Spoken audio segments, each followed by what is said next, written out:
अस्सलाम वालेकुम। Lecture number 10 FGT 201 का डिस्कस किया जा रहा है आपके साथ, और इस वीडियो के अंदर भी हमने LPV और IRR ही डिस्कस करने हैं।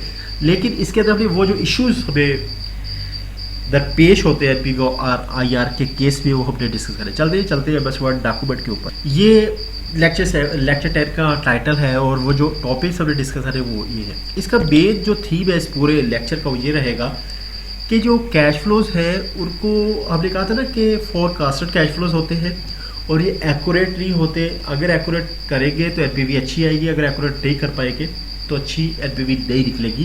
तो कैश फ्लोज वो कौन से फैक्टर जो कैश फ्लो सही फाइंड होने नहीं देते, वो हमने इस लेक्चर के अंदर डिस्कस करते हैं।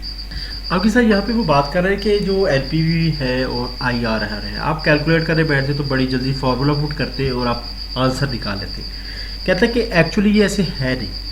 क्यों नहीं है? क्योंकि इसके अंदर इंटरेस्ट रेट जो है और इसके जो कैश फ्लोज है वो कैलकुलेट करना बड़ा इशू है। राइट वैल्यूज़ निकालने के लिए बहुत ही मुश्किल प्रोसेस से गुजरना पड़ता है, क्योंकि एस्टिमेट करना फ्यूचर के बारे में आपको पता नहीं होता। आप फ्यूचर के बारे में बैठे फोरकास्ट कर रहे होते हैं कि ऐसे ऐसे होगा। फिर कहते हैं कि अक्सर आप जो फैक्टर यूज़ करते हैं कि 1 + i की पावर जो पावर होती है, वो असल में हम लोग बात कर रहे होते हैं कि ये number of years, flaw number of year का हमारा बिजनेस का कैश फ्लो है। कहते हैं कि हम परपेचुअल कंसर्न बात करते हैं कि ये बिजनेस जो है मतलब लामहदूद टाइम के लिए चलेगा। हमें पता नहीं होता ना इसमें लामहदूद कहते हैं, हालांकि हर चीज़ ही फाइनाइट होती है। तो कहते हैं इसका भी नहीं पता होता है, इसको भी हम परपेचुअल कह रहे होते हैं कि ये हमेशा चलता रहेगा। डिस्काउंट रेट जो है वो भी हमारी ख्वाहिश के ऊपर लिया जाता है कि इतने डिस्काउंट, इतना जो इंटरेस्ट रेट वो तो होना ही चाहिए, या इस फैक्टर के ऊपर तो कहते हैं ये सारी सब्जेक्टिव वैल्यूज़ है। मेरी राय कहता है आपसे मुख्तलिफ हो सकती है। आप कुछ कैश फ्लो करेंगे, आपको ऑप्टिमिस्टिक है, आप कहते हैं नहीं जी अगले साल तो हम 100 रुपये कमा लेंगे, और मैं कहता हूँ नहीं 100 नहीं कमा सकेंगे, 80 रुपीज़ कमाएंगे। तो ये सारी सब्जेक्टिव वैल्यूज़ करें जो ये इशूज़ क्रिएट करती है जब एनपीवी और IRR कैलकुलेट एक्चुअली करने बैठते हैं। कहते हैं चलिए सिंपल सा एक देखते हैं कि कैश फ्लो जो है उस पर कौन कौन सी चीज़ शामिल होती है। ये net incremental after tax cash flow, ये कैश फ्लो आपको इनकम स्टेटमेंट से मिल जाएगा। कहता है ये कैसे कैलकुलेट होता है? इसकी जी नेट ऑपरेटिंग इनकम जो होगी हमें पता कहाँ से मिलती है, इनकम स्टेटमेंट से। वो डाली। डेप्रिसिएशन आप हर साल की कैलकुलेट करते हैं, फाइनेंशियल अकाउंटिंग हमने की थी, वो हो गई, उसको ऐड बैक कर देना है, क्योंकि डेप्रिसिएशन नॉन कैश आइटम है, क्योंकि वो हमने एक्चुअली किसी को पे नहीं की होती। हम वैसे ही अपने जो इक्विपमेंट हमारी मशीनरी होती है, हम कहते हैं इतनी ये डेप्रिशिएट करके इतनी इसकी वैल्यू कम होगी इस्तेमाल होने के बाद, तो वो भी ऐड बैक कर दो। जब डेप्रिशिएशन आप प्रॉफिट से निकाल रहे होते हैं, जाहिर बात प्रॉफिट कम हुआ तो आपका इंटरेस्ट भी जो और टैक्स भी जो आप पे करना वो भी कम हो जाएगा। कह रहे हो उसको भी ऐड बैक कर दो। फिर नेट वर्किंग कैपिटल जो रिक्वायर्ड होता है करंट एसेट करंट लायबिलिटी के लिए, वो ऐड करो। वो अदर कैश फ्लो या इसके अलावा कैश फ्लोज है जिसको अदर इनकम भी हम कहते रहे वो हो, तो आप सारे ऐड करो। फिर जाके कहता है आफ्टर टैक्स कैश फ्लोज बनते हैं। इसमें हर चीज़ ही जो है, डेप्रिसिएशन भी एक बड़ा इशू है। आप कुछ कर दे, मशीन की एक्चुअल हेल्थ कैसी है, हो सकता है बेहतर ही हो, लेकिन आप एक रेट के ऊपर आप करते जाते हैं। आगे चलते हैं। अच्छा, सबसे पहला जो कैश फ्लोज पे फैक्टर आपको पता है कि हम इंटरेस्ट का रेट का फैक्टर यूज़ करते हैं। अब इंटरेस्ट अपॉर्चुनिटी कॉस्ट, वो इसी तरह जब पैसे बिजनेस में लेके कहीं से लगाते हैं तो आप वो पैसा जब इधर लगा रहे तो इट मीन्स कि आप वो पैसा किसी और जगह में या बैंक में रख के भी आप रिटर्न ले सकते थे। तो ये जो एक अपॉर्चुनिटी कॉस्ट है वो भी आपको डिसाइड करना सब्जेक्टिव है, आप कुछ भी डिसाइड कर सकते हैं। ऑप्टिमिस्टिक है ज़्यादा कर लेंगे, पैसिमिस्टिक है कम कर लेंगे। तो अपॉर्चुनिटी का इंटरेस्ट रेट डिसाइड करना, ये भी वो कहता है सर बस अपनी ख्वाहिश के ऊपर कर ली जाती है, तो ये भी कैश फ्लोज को इफेक्ट करती है। गलत आपने कर ली तो ये भी इफेक्ट करती है। इसके बाद वो बात करता है कि cash flows associated with externalities. ये एक्सटर्नैलिटीज़ वही है जो हम बात करी थी इंडिपेंडेंट प्रोडक्ट और डिपेंडेंट प्रोजेक्ट के बारे में। वो सब्जी की दुकान की मैंने एग्जाम्पल दी कि 2 सब्जी की दुकानें आप एक ही जगह में दोनों बना लेंगे अपनी, तो ये एक दूसरे के कैश फ्लोज इफेक्ट होने लग जाएंगे। एक आप रिटेल स्टोर बना लेंगे, एक वेजिटेबल शॉप बना लेंगे, तो उनकी कैश फ्लो आपस में इफेक्ट नहीं होगी। तो ये एक्सटर्नैलिटीज़ कि आपने कोई ऐसा प्रोडक्ट बना लिया है कि वो आपके पहले प्रोडक्ट को की सेल को इफेक्ट कर रहा है, इसको कैनिबलाइजेशन कहते हैं। ठीक है, और इस प्रोसेस को या इसी चीज़ को एक्सटर्नैलिटी कहते हैं। एक्सटर्नैलिटी कैसे कि आपके कैश फ्लो को दूसरे प्रोडक्ट जो कि एक्सटर्नल प्रोडक्ट था उसने इसको इफेक्ट कर दिया, तो कैश फ्लो इफेक्ट होने लगा। वो कहता है ये भी एक बड़ा इशू है कैश फ्लोज का। आप जो प्रोजेक्ट सोच रहे होते हैं, कोई प्रोडक्ट बनाने का सोच रहे होते हैं, आपको कैश फ्लोज यहाँ पे भी अफेक्ट हो जाती है एक्सटर्नलिटी से, इसका भी ख्याल करना होता है। सब कास्ट ये होती है, इसको आसान अल्फाज में समझते हैं। आसान अल्फाज में कैसे कि सपोज कि आपने एक जगह पे स्कूल बनाना चाहा और स्कूल आपने बनाया, सेटअप वगैरह कर दिया, फिर आपको कहा नहीं यार स्कूल की ये लोकेशन सही नहीं है। सपोज आपने पेंट वेंट करवाया था और आपने वो जो होता है रेंट जो है वो एडवांस रेंट दे दिया था और ये कॉन्ट्रैक्ट है पाया था कि एडवांस रेंट वापस नहीं होगा, आपने एक स्टिपुलेटेड मुकर्रर पीरियड से पहले आपने छोड़ दिया। ये अब कि आप फिर आपको डिसाइड हुआ कि नहीं यार ये लोकेशन स्कूल की सही नहीं है, मुझे स्कूल किसी और जगह बनाना चाहिए। यहाँ में पेड़ का खर्चा है, आप बताइए वो रिकवर हो सकता? पेड़ तो हो गया दीवार के साथ, जो मालिक को आपने पैसे दिए किराए वो भी वापस नहीं हो सकता। आप जब नई जगह पे स्कूल बनाएंगे, ये सारे काम आपको उधर भी करने हैं और उस स्कूल के आपकी इन्वेस्टमेंट आपने कैश फ्लोज में लिख रही है कि आउट कैश फ्लो आपका ये हुआ और कैश फ्लो आने लगे आपके। वो कहता है कि जो प्रीवियस प्रोजेक्ट था स्कूल वाला, उस पर जो खर्चा हुआ था वो आपने इधर नहीं डालना नए प्रोजेक्ट में। वो जो है उसका इससे कोई वास्ता इस सेंस पे नहीं है कि वो आपकी अमाउंट रिकवरी नहीं हो सकती। उसकी जो अमाउंट थी उसने इस प्रोजेक्ट का क्या बिगाड़ा है कि उसके खर्चे ला के आप इस नए वाले स्कूल में डाल दो। कहता है ऐसी कास्ट को सब कास्ट कहती है, उसको कैश फ्लो से निकाल दिया जाता है। यहाँ पे वो एग्जाम्पल लेगा इम्पोर्ट लाइसेंस वाली। इम्पोर्ट लाइसेंस कहता है लेकर रख लिया है और फ्यूचर में डिसाइड किया जाके कि एक्सपोर्ट करनी है कि नहीं। कहता है कि सपोज आप करते हैं नहीं करते, लेकिन लाइसेंस में जो पैसे लगे वो वापस नहीं आ रहे, वो डाउस रहे हुए बिजनेस को फ़ायदा दे रहे हैं। ठीक है, तो कहता है कि इस तरह की कॉस्ट को आपने कैश फ्लो से निकाल देना होता है। वही बात कि बहुत सारे फैक्टर्स हैं जो कि कैश फ्लो को इफेक्ट करते हैं, इतना आसान नहीं है कैश फ्लो कैलकुलेट करना। आगे बात करें टाइमिंग ऑफ द प्रोजेक्ट के ऊपर। टाइमिंग वही वक्त की बात करें, एक प्रोजेक्ट है 20 के किस टाइम स्टार्ट हुआ, कितने साल चला, किस साल में जाके ख़त्म किया, ये बातें हमने, ये 3 बातें जो लिखी है ये हमने डिस्कस कर रही है यहाँ पे। डेफिनेटली इसके साथ हमारा ताल्लुक है कि टाइम इन्वेस्टमेंट से हमने देखा कि कितनी इन्वेस्टमेंट हमने की है, किस साल की है, उस हिसाब से हमने इसको डिस्काउंट भी करना है। ठीक है जी, तो हमारे पास टाइम ऑफ इन्वेस्टमेंट आ गया। जो टाइम आ गया कि जिस साल हमने प्रोजेक्ट स्टार्ट कर रहे हैं वहाँ पे एक हमने सपोज जैसे स्कूल बना रहे हैं उसके ऊपर इन्वेस्टमेंट कर दी। ठीक है, फिर हमें यह था कि हमें कोई फिक्स एसेट, जैसे स्कूल बना रहे थे तो उसके अंदर फर्नीचर भी रखना था। ठीक है, तो एसी भी लगवाना था, बहुत सारे ऐसे काम थे जो कि फिक्स एसेट भी, वो भी इन्वेस्टमेंट का हिस्सा है। फिर आपने जो मालिक को पैसे दिए थे किराए के, वो भी इन्वेस्टमेंट का हिस्सा है। फिर कहता है ये दोनों कैश फ्लो एक ही टाइम में हो रहे तो आप दोनों को ऐड कर सकते हैं, इन्वेस्टमेंट है ना। फिर आप कहते हैं कोई टैक्स अगर आप किसी सेंस पे आपने देना पड़ा है आप उसको माइनस भी कर सकते हैं। नहीं भी फाइनेंशियल अकाउंट में कहा था कि अगर कोई टैक्स कोई इस तरह से रिलेटेड जो चीज़ें कोई चीज़ लेने के लिए हम पे करें तो वो भी उसका हिस्सा, जैसे एसी भी खरीदा है उस पर टैक्स दिया आपने तो वो टैक्स तो आपको उसका हिस्सा रहेगा ना प्राइस का। आप निकाल भी सकते हैं और नहीं भी निकाल सकते हैं, डिपेंडिंग अपॉन आपने अपनी बिजनेस के लिए क्या पॉलिसी बनाई हुई है। अच्छा, फिर कहता है कि न्यू एसेट में हमें इन्वेस्ट इस वजह से भी करना पड़ता है कि जैसे पुराना जो है वो ज़्यादा खर्चा करवाने लगे, जैसे एसी है आपको आए दिन ख़राब हो जाता है तो आप स्कूल के लिए एसी चेंज कर दोगे। कहता है इस वजह से भी एसेट में इन्वेस्ट करना पड़ता है। प्रोडक्टिविटी जब लूज़ होने लग जाती है तब भी करना पड़ता है। तो ये तो हो गया, कहते हैं टाइमिंग ऑफ द प्रोजेक्ट से रिलेटेड जो कैश फ्लोज को इफेक्ट करती है टाइमिंग, वो भी। अभी देखते हैं आगे लाइफ ऑफ द प्रोजेक्ट कि ये जो लाइफ है प्रोजेक्ट की कितने साल का प्रोजेक्ट है, इसके अंदर हमें पता होगा कैश फ्लोज किस तरह आने। सपोज क्या आपको अंदाज़ा होना चाहिए लाइफ ऑफ द प्रोजेक्ट का कि आपने प्रोजेक्ट स्टार्ट किया, आपने कहा कि मुझे मेरी जो इन्वेस्टमेंट है वो 30 साल में पे बैक हो जाएगी और आपका पता चलेगा आपका प्रोजेक्ट चल ही 2 साल रहा है, 2 साल के बाद ही ऐसा मसला आ गया कि वो आगे चल ही नहीं रहा। तो ये लाइफ ऑफ द प्रोजेक्ट भी कैश फ्लोज में बड़ा इफेक्ट इस सेंस में भी करती है कि एक कैश फ्लो आपने एक्सपेक्ट किया कि दूसरे साल में हमारे इतने कैश फ्लोज आएंगे, फिर तीसरे साल में इतने आएंगे, पता चले कि दूसरे साल में कैश फ्लोज कम आए, तीसरे साल में कैश फ्लोज ज़्यादा आएगी, लेकिन दोनों की वर्थ एक नहीं है। एनपीवी अगर प्रेजेंट वैल्यू निकाली, एनपीवी नहीं प्रेजेंट वैल्यू निकाली है तो इनकी वर्थ सेम नहीं है, तो ये भी बड़ा इफेक्ट करता है। लाइफ ऑफ द प्रोजेक्ट भी इस सेंस पे इफेक्ट करती है।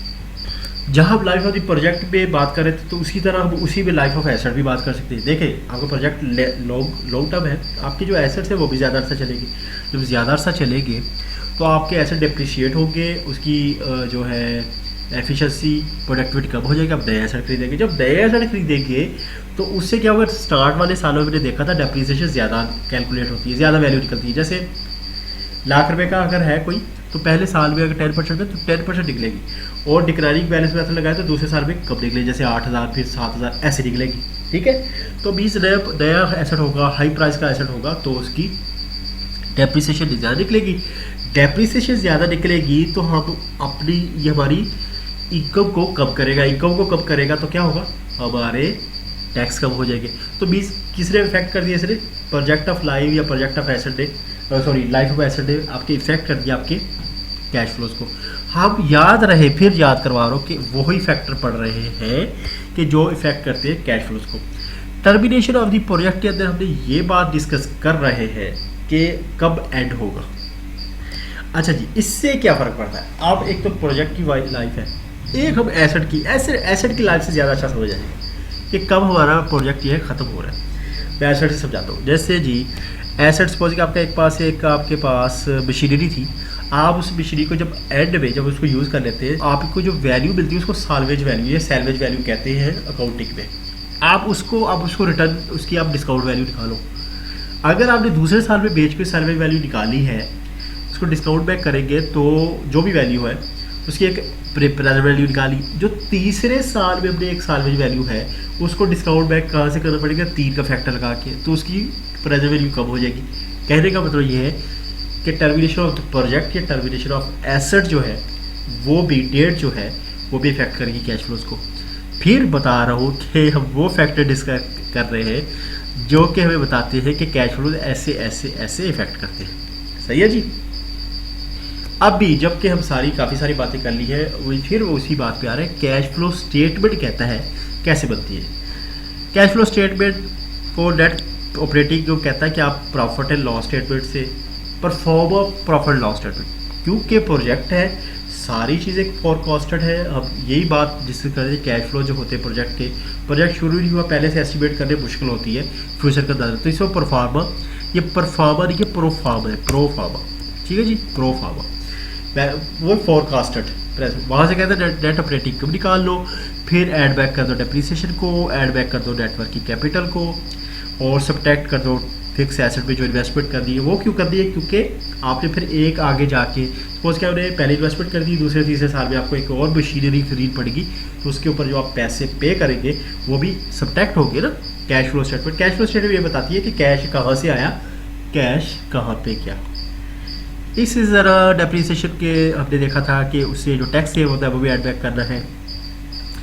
सैल्वेज वैल्यू भी ऐड बैक की उनकी इनफ्लो है, और जो गेन होता है tax gain sale of asset. अच्छा ये बात मैं आपको बता दूँ कि सपोज कि आपने मशीनरी बेची, उसके ऊपर आपको इनफ्लो आया, कैश का इनफ्लो आया। जैसे गाड़ी है आपने बेच दी, आपके बिजनेस को 1 लाख रुपया दे दिया गाड़ी ने बेचने से, आपका वो जो है 1 लाख उस दिन उसकी जो डेप्रिसिएशन के बाद वैल्यू बढ़ रही थी 80,000 बढ़ रही थी, आपने उसको 1 लाख का बेच लिया। 20,000 एक तरह से आप कहने को पुरानी गाड़ी के ऊपर भी प्रॉफिट ले लिया।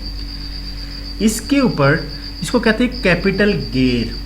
सही है, कैपिटल गेन होगा 20,000 रुपये। आपने उसके ऊपर टैक्स, पाकिस्तान में टैक्स नहीं लगता। कहता कि ये जो 20,000 है आपके तो 80,000 की बिक्री थी, 20,000 तो ये भी आप ऐड बैक कर दो। सही है जी, टैक्स भी ऐड बैक कर देना है आपने, क्योंकि टैक्स आपका बच गया, नहीं तो टैक्स लगना था, पाकिस्तान में नहीं लगता। ये वाली आप ऐसे ही याद कर लो और ये आपको हेल्प करेगी, प्रॉब्लम होता है तो सॉल्व कर देगा। अच्छा जी, यहाँ पे आपने इस वाली स्टेटमेंट को, इस वाले टेबल को देख परेशानी होता कि देखिए जी कोई स्टेटमेंट है नहीं, वैल्यूज़ कहाँ से लेके आया। आप ऊपर अगर देखेंगे क्या लिखा हो, a sample year in project life. एक कहता है सैंपल लिया किसी साल का प्रोजेक्ट के लिए, और उसके अंदर ये वैल्यूज़ थी जहाँ जहाँ से उसने उठाने का कहा था कि पहली परफॉर्मा प्रॉफिट लॉस से उठाएंगे, तो वो कहता है 1,000 आ गया। कैसे आया, कहता कॉस्ट से भी 2,000 थी और रेवेन्यू 1,000 का था, माइनस की एक्सपेंसिस, तो 3,000 माइनस 2,000 ये 1,000 आ गया। कहीं से लेके नहीं आए, वैल्यूज़ यहाँ पे दी हुई है, वैसे की वैसे दी हुई है। जस्ट समझाने के लिए जो ऊपर इक्वेशन अभी हमने पढ़ के आए काफ़ी सारे फैक्टर्स, उनको जमा किया जो अभी हमने बता रहा था मैं आपको, वो यहाँ पे ऐड हुए हैं। डिप्रिसिएशन को ऐड बैक किया, सब्ट्रैक्ट एडिशनल इन्वेस्टमेंट, ये ऐसे ब्रैकेट डाल के हमने माइनस कर रहे हैं। ये सारी वैल्यूज़ ऐसी लिखी हुई है, ऐसी लिखी है ऐड करने के बाद, और ये 500 ये सब ऐड करो, 500 माइनस करो तो 1,000 आंसर आ जाएगा नेट कैश फ्लो। कहने का मकसद ये है कि एक आपको एक सैंपल दिया कि ये वैल्यूज़ हो तो आप कैसे कैश फ्लो निकालेंगे, ठीक है। और दूसरा ये कि ऊपर हमने ये पढ़ लिया कि ये जो कैश फ्लोज किस तरह इफ़ेक्ट होते हैं। अभी ये वाली जो एक्सप्लेनेशन है इस टेबल से रिलेटेड जो मैंने अभी आपको बताई, ये सारी एक्सप्लेनेशन वही है, यहाँ तक सारी चलती वही एक्सप्लेनेशन आ जाएगी। अभी हम बात करेंगे प्रोजेक्ट ऑप्शंस के ऊपर। अच्छा जी, इसकी अभी स्टोरी सुनिए आप कि प्रोजेक्ट ऑप्शंस क्या होते हैं। हमने बात की थी कि नेगेटिव एनपीवी वाले प्रोजेक्ट हमने नहीं लेने। वो कहता है कि बाज़ का ऐसा होता है कि कंपनीज जो है नेगेटिव एनपीवी वाले प्रोजेक्ट भी अडॉप्ट कर लेती है और उनको उस पर काम करना स्टार्ट कर देती है। उसका कहता है वजह क्या है। अच्छा, पहले तो ये कहता है ये इस चीज़ को कि जी ये जो इसके नेगेटिव एनपीवी वाले प्रोजेक्ट को ले लेना, इस अपॉर्चुनिटी को ले लेना, ये ऑप्शन है। ऑप्शन इस सेंस पे कि उसकी मर्जी है, एनपीवी कहती है ना लो, लेकिन वो ले रहा है, ऑप्शन ले रहा है इस ऑप्शन को। वो कहता है क्या, क्योंकि ले रहा है कि इसके अंदर उसको एक हिडन अपॉर्चुनिटी नज़र आ रही होती। क्या अपॉर्चुनिटी नज़र आ रही होती कि जैसे कि अगर आप किसी ऐसे कंट्री में इन्वेस्ट करें जहाँ की आबादी बहुत ज़्यादा, जैसे चाइना है, इंडिया है, वहाँ पे आपको कोई प्रोडक्ट लॉन्च करते हैं, स्टार्ट में हो सकता है आपको अच्छा फीडबैक ना मिले, लेकिन आप इस वजह से इन्वेस्ट कर रहे हैं कि वहाँ पे आबादी ही इतनी ज़्यादा है, कुछ आबादी भी हमारे प्रोडक्ट यूज़ करने लग जाए तो हमारे कैश फ्लो आने लग जाएंगे। इस चीज़ को कहा जाता है प्रोजेक्ट ऑप्शंस। कैनपी कैरी ना लो, एक आपने ऑप्शन लिया, उसको अडॉप्ट किया, किस वजह से कि आपने शॉर्ट और मीडियम कैश फ्लो नहीं देखे। आपने कहा कोई बात नहीं, एक साल हमारी अच्छी रेवेन्यू नहीं भी आएगी, कोई बात नहीं, आगे जाकर रेवेन्यू आने लग जाएगी। ये इसको कहा जाता है प्रोजेक्ट ऑप्शंस। इसमें फिर प्रॉब्लम विद आईआर पे डिस्कस कर रहा है। वो कहते हैं कि जब आईआर कैलकुलेट करते हैं उसमें कुछ मसाइल आते हैं। मसाइल किस तरह के आते हैं कि जी उन प्रोजेक्ट्स पे आते हैं जिनकी लाइफ 2 साल से ज़्यादा होती है, और उन प्रोजेक्ट्स पे आते हैं कि जहाँ पे कैश फ्लोज नॉन फॉर्मल हो जाते हैं। जैसे कि आप इन्वेस्टमेंट आप कंसीडर करते आ रहे हैं हम कि पहले साल भी इन्वेस्टमेंट करेंगे हम, कैश आउटफ्लो सिर्फ पहले साल में होगा, लेकिन ऐसे तो नहीं होता। आपने को दूसरे तीसरे साल भी हो सकता है कुछ खरीदना पड़े, मशीनरी खरीदनी पड़े, तो उसमें भी क्या आउट कैश फ्लो होगा। कह रहा है कि इस केस में जब आउट कैश फ्लोज एक से ज़्यादा हो जाते हैं तो उस वक्त IRR ऐसे कैलकुलेट नहीं होता जैसे हम करते आ रहे हैं, मुश्किल हो जाती है, गलत रिजल्ट आने लग जाते हैं। वो कैसे, वो अभी हम डिस्कस करते हैं। ये एरो डायग्राम देख रहे हैं, काफ़ी बार सब डिस्कस की है, जहाँ से समझाता हूँ आपको। देखिए ji I not is equal to minus, ये ₹100 है, ये जो इसका ज़ीरो नज़र नहीं आ रहा, ये ज़ीरो के ऊपर ये आ गई। कह रहा फिर साल जब 1 साल हो गया तो हमें कैश फ्लो 500 का आ गया है, तो एक साइज चेंज हो गया, मीन्स ये नेगेटिव था, ये पॉजिटिव हो गया। कहता फिर दूसरे साल के अंदर हमने 500 ओवर इन्वेस्ट कर दिया, तो साइज चेंज हो गया, मीन्स एक साल ये चेंज हो गया, दूसरा साल ये चेंज हो गया। कह रहे जब कैश फ्लोज के अंदर ऐसे साइज चेंज होने लग जाए तो समझ लें कि IRR का रिजल्ट आपको मसला करने लग जाएगा। वो मसला क्या होगा वो भी आपको दिखा दें। ले जी, वही वैल्यू जो मैंने एरो डायग्राम में दिखाई वो यहाँ पे पुट की। फार्मूला आपकी एनपीवी वाला फार्मूला है, इक्वल टू 0 भी पुट किया। IRR के लिए हमने फार्मूला अप्लाई किया हुआ है। हिट एंड ट्रायल से हमने IRR के 2 आंसर निकले, 38 और 260%। क्यों निकले 2 आंसर, क्यों निकला है? उसकी वजह यह है कि एक तो साइज चेंज, उसने बताया कि साइज चेंज हो रहा है। दूसरा IR के इधर जो इक्वेशन है, ये देखिए IR स्केयर वाला फैक्टर आ गया उसके अंदर, तो वो क्वाड्रेटिक इक्वेशन के भी रूट्स 2 होते हैं। यार मेजर जो फ़र्क आया उसकी वजह से आया, नेगेटिव की वजह से। कह रहा है अभी दोनों में से एक IR ठीक होगा, दोनों IR तो ठीक हो नहीं सकते, तो अभी क्या करना है? कह रहा है कि इसका करना कुछ नहीं होता, आपने इसको modified internal rate of return वाला फार्मूला फिर इस्तेमाल करना होता है। आपने इस फार्मूले से इसको फिर नहीं करना होता, ये आपको मसाइल पैदा करेगा। जब आप साइज चेंज आ जाए कैश फ्लोज के अंदर तो आपने modified internal rate of return वाला फार्मूला अप्लाई करना होता है। वो करते क्या है? अच्छा जी, modified internal rate of return में आपने क्या करें कि आपने जो कैश फ्लोज हो गए, कैश फ्लोज भी के इनफ्लोज भी और आउटफ्लोज, उनको आप हर साल के लिए अलहदा कर लो। जो अभी साइज चेंज हो रहे हैं वहाँ पर अलहदा कर लो उनको, ठीक है। उसके बाद आपने क्या करना है, उनको प्लाट करना है। प्लाट करने के बाद तीसरा स्टेप जो है वो ये करना है कि आपने जो आपके इनफ्लोज होंगे, थोड़े इनफ्लोज होंगे, उनकी आपने फ्यूचर वैल्यू निकाल ली है सबकी, जितने भी इनफ्लोज आए, ठीक है। और जितनी भी आपके आउटफ्लोज की आपने जो इन्वेस्टमेंट करते रहे आप, उनको आपने उनकी PV निकाली, प्रेजेंट वैल्यू निकाली। फिर आपने एक फार्मूले में पुट करना है। वो फार्मूला ये है, खुद ही बता रहा है कि future value of all cash inflows, जितने भी कैश इनफ्लोज होंगी उनकी फ्यूचर वैल्यू निकालो, डिवाइड कर दो सारे कैश आउटफ्लोज की प्रेजेंट वैल्यू निकाल के डिवाइड करो, और फिर आपके पास जो रिजल्ट आएगा वो 1+i वो n हो जाएगा। फिर बाकी फिर आपने फर्दर कैलकुलेशन करके तो आपने MIRR निकाले, और ये MIR होगा IRR ही, लेकिन एक वैल्यू निकलेगी उन कैश फ्लोज के लिए जो कि 2 दिख रहे थे। सही है जी। कार्बन लाइफ अप्रोच क्या है कि हमारे जैसे सपोज के 2 प्रोजेक्ट थे, हम प्रोजेक्ट डिसाइड कर रहे थे प्रोजेक्ट ए लेना कि प्रोजेक्ट बी लेना। वो कहता है कि अगर प्रोजेक्ट ए 2 साल के लिए चला आपका, प्रोजेक्ट बी आपका 3 साल के लिए चला, आप कैसे कह सकते हैं कि दोनों को कंपेयर किया जा सकता है, जबकि एक 2 साल के लिए चला, एक 3 साल के लिए चला, एक के डेफिनेटली कैश फ्लोज 3 आएंगे, एक के 2 आएंगे। कहता आप इनको कंपेयर कैसे कर सकते हैं, ऐसे कंपेयर नहीं कर सकते। इसके लिए मेथड है फिर कार्बन लाइफ अप्रोच का। इनको जिनके अनइवन या जिनके इक्वल कैश फ्लोज नहीं आते उनको कैसे आप कंपेयर कर सकते हैं IRR और NPV निकालते हुए। उसका भी ये करना है कि उन दोनों के कॉमन फैक्टर निकाल लेना है। जैसे कि अगर एक के 2 साल के कैश फ्लोज है और दूसरे प्रोजेक्ट के 3 साल के कैश फ्लोज है, तो कॉमन फैक्टर क्या निकला 6। अच्छा, जैसे कि अब जो 2 साल वाला प्रोजेक्ट है उसके 2 कैश फ्लोज और 3 साल वाले के 3 कैश फ्लोज, इसका कॉमन फैक्टर क्या होगा, बीच के किस पे जाके इक्वल हो सकते हैं, करीब करीब वो 6 पे जाके हो सकते हैं। जैसे 2 मल्टीप्लाई करें 3 के साथ 6 आ जाएगा। इन दोनों को जो लाइफ है कैश फ्लोज उनको मल्टीप्लाई किया उन्हें 6 कर लिए। अब 6 बनाने के लिए हमें क्या करना है, पहले वाले को अगर मैं 3 से मल्टीप्लाई करूँ तो 6 हो जाएगा, दूसरे वाले को 2 से अगर मल्टीप्लाई करूँ तो 6 हो जाएगा। तो इस तरह इनके कैश फ्लोज 6 बना लेंगे। चाहिए जी। तो ये कॉमन लाइफ अप्रोच है। इस तरह हमने प्रोजेक्ट की कैश फ्लो इक्वल कर ले रहे, इक्वल करके तो हमने फार्मूला लगा के उसकी कैलकुलेशन कर ले रही। या हम क्या कर सकते हैं, बात क्या कर रहे हैं कि जो 2 प्रोजेक्ट है दोनों की लाइफ अनइक्वल है, कैश फ्लोज अनइक्वल है नंबर ऑफ ईयर के अतबार से। 2 कैश फ्लोज है, एक दूसरे के 3 कैश फ्लोज है। इस केस में एक मेथड हमने पढ़ लिया कि कॉमन लाइफ अप्रोच, दूसरा इक्विवेलेंट एनुअल एन्युटी अप्रोच भी लगा सकते हैं। इसके अंदर क्या करना है, कहता है कि आप दोनों की NPV फाइंड कर लो और इसको मल्टीप्लाई कर दो एन्युटी फैक्टर के साथ। इस मेथड से भी इसकी जो एक कॉमन प्रोजेक्ट लाइफ बन जाएगी, मतलब ऐसे वो रिजल्ट निकल आएगा कि जैसे प्रोजेक्ट की लाइफ इक्वल थी। सही है। तो ये इक्विवेलेंट एनुअल एन्युटी अप्रोच भी यूज़ कर सकते हैं।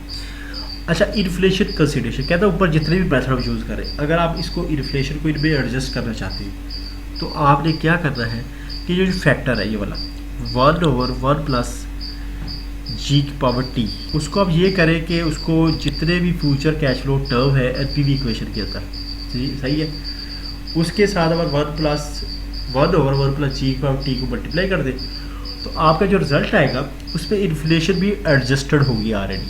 आपको इन्फ्लेशन को अलहदा से गौर नहीं करना पड़ेगा, उसको कंसिडर नहीं करना पड़ेगा। अभी मैं आपकी चेहरे पे थोड़ी सी परेशानी देख रहा हूँ। वो परेशानी क्या है कि जी कॉमन लाइफ अप्रोच और इक्वल एनुअल एन्युटी अप्रोच क्या है, ये ठीक है लफ्ज़ों में समझ लगी है, लेकिन इसका कॉन्सेप्ट क्लियर नहीं हुआ।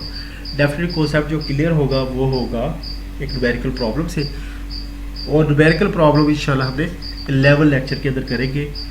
तो अभी तक आप कॉन्सेप्ट क्रैप करें, इंशाल्लाह इसको कंसोलिडेट करेंगे नेक्स्ट वीडियो के अंदर। चलिए तब तक के लिए अल्लाह हाफ़िज़, अस्सलाम वालेकुम।